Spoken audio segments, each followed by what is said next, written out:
Me parece que agora a China, a Índia, não tá te parecendo que tá tendo uma reorganização mundial? É, Tem gente que fala em reset econômico, muita coisa, mas não dá pra a gente ignorar que tá tendo um rearranjo, né, da sim. economia, essa movimentação de refugiados, sanções.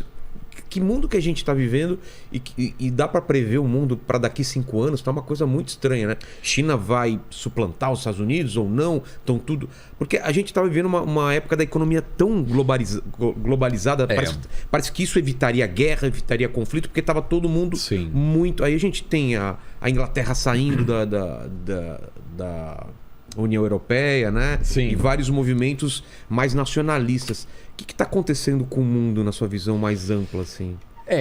Eu acho que o primeiro fator que é realmente fundamental é que a gente cresceu em um mundo, né? Assim, por exemplo, eu cresci acima de nos anos 90, que foi uma Guerra época Fria. de. Não, pós-Guerra Fria. Guerra já. Fria é anos 80. Ou seja, isso. A Guerra Fria termina Com a queda do com a muro. queda do Muro de Berlim, depois o colapso da União Soviética, no início dos anos 90. Isso. A partir desse momento, vamos dizer, uma confiança histórica do Ocidente.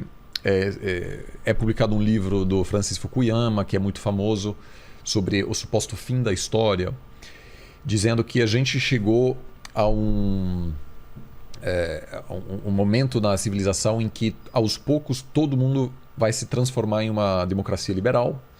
E é isso. Ele acreditava nisso. Isso. Ou seja, achando que os anos 90 eram o fim de um longuíssimo... Que, obviamente, em retrospectiva, é uma loucura. A história nunca acaba. Mas, assim, Exato. o livro dele também tem Mas é algumas interessante, né? O nuances. fim da história, né? Como... O fim da história dizendo, agora, tudo que resta é a transformação de sociedades ao redor do mundo em democracias liberais. Entendi. Porque é isso que as pessoas querem. Também é preciso lembrar que, naquela época, a Rússia era democrática. Verdade. Era super bagunçada, mas era democrática. A China acabava de ter as grandes manifestações pró-democracia em Pequim, né, que levaram a um grande massacre cometido pelo governo contra as manifestantes, mas não era tão absurdo achar que a China se transformaria em uma democracia também.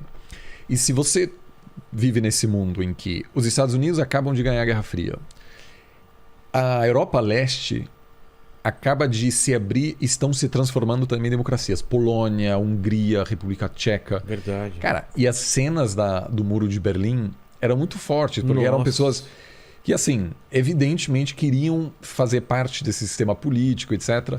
Os chineses estão começando o regime chinês estava bastante instável naquele momento. E não foi, assim, uma interferência americana, assim, era realmente uma manifestação orgânica em 89 que fracassou, mas muita gente achou, fracassou, mas no ano que vem vai dar certo. Então não era tão absurdo à época pensar que o mundo vai ser hiperglobalizado, geopolítica era coisa do passado, não vai ter mais grandes guerras. Economias todas super conectadas. Gente, a União Europeia estava dando passos reais para facilitar o fluxo de pessoas, de capitais, etc. Que sempre tinha um lado também ruim, como a gente descobriu claramente em 2008, porque o que a hiperglobalização também fez, ela reduziu mecanismos que governos tinham para reduzir a desigualdade, porque alguns se beneficiam muito de uma economia super aberta. Alguns setores ganham muito dinheiro. porque Então, conseguem eficiência negociar com brutal. Você consegue produzir no país onde é muito mais barato. Entendi. Então, as elites econômicas se beneficiaram mais do que... Porque se você Aumentou era... essa distância entre os mais ricos e os mais Exato. pobres. Se você trabalhava numa fábrica que produzia celulares na Europa, né, fazendo um trabalho mais básico, o seu emprego acabou, porque aí todas as fábricas migraram, obviamente, para países onde tinha mão de obra mais barata, etc. Mas aquilo não era evidente nos anos 90. Sim.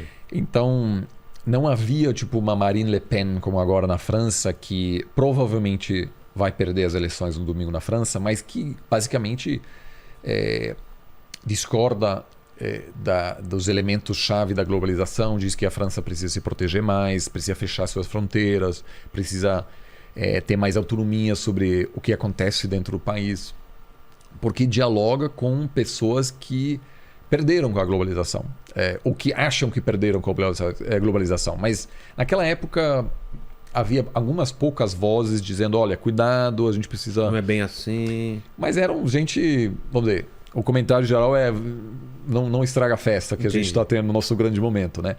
Então, eu acho que esse ciclo acabou. E a nossa forma de pensar e de consumir, ele vem muito ainda desses anos 90.